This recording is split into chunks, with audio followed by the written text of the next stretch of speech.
Mentally strong হতে চাইলে অযাচিত আগ্রহ কমিয়ে দিন। মেপে চলুন। কেউ যদি বলে বেশি কথা বলে, তবে তার সাথে কথা বলা কমিয়ে দিন। যখন বুঝবেন আপনার সব অভিযোগ আপনার বিপরীতে যাবে, আপনার কথা অন্যের কাছে কেবল শব্দ দূষণ মনে হবে, তখন কথা বলতে চাইবেন না। তখন কথা বলাটা একটু কমিয়ে দিন।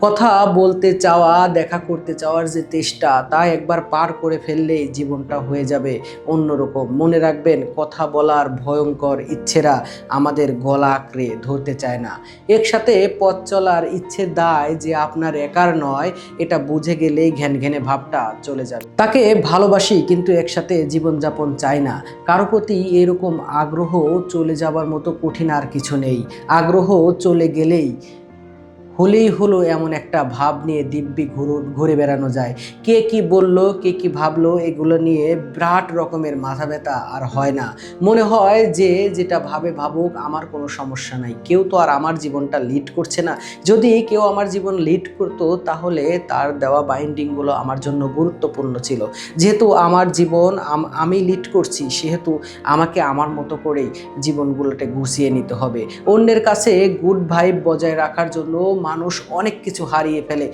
এমনকি গুড ভাইবস বজায় রাখার জন্য অনেকে মাঝ বয়সে এসে জীবন অবধি হারিয়ে ফেলে। আর যারা জীবন হারায় না, তাদের নিজের জীবন গুছিয়ে নেওয়ার অদম্য প্রয়াস করতে করতে হাঁপিয়ে গিয়ে অনেক সময় হাল ছেড়ে দেন।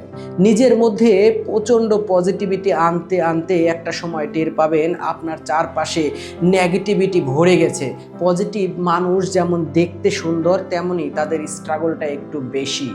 অনুভূতি দিয়ে কিছু হয় না। মনের ভাব প্রকাশের জন্য শব্দ প্রয়োজন, বাক্য প্রয়োজন।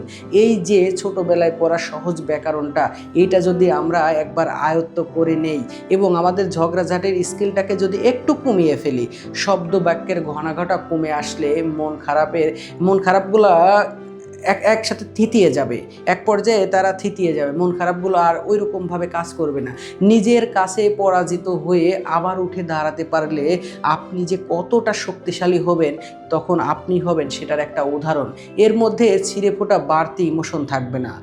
যেখানে আপনি গুরুত্ব পাচ্ছেন না, সেখান থেকে চুপচাপ সরে আসুন। ঈগলের মতো সাহস করে সম্পর্কের সুতাগুলো এক এক করে ছিঁড়ে ফেলুন। কোনো মেকি বাঁধন রাখবেন না। যে কাজটা করতে যাচ্ছেন তাতে সবচেয়ে বেশি কষ্ট পাবেন জেনেও করুন, একটা সুন্দর ভবিষ্যতের জন্য।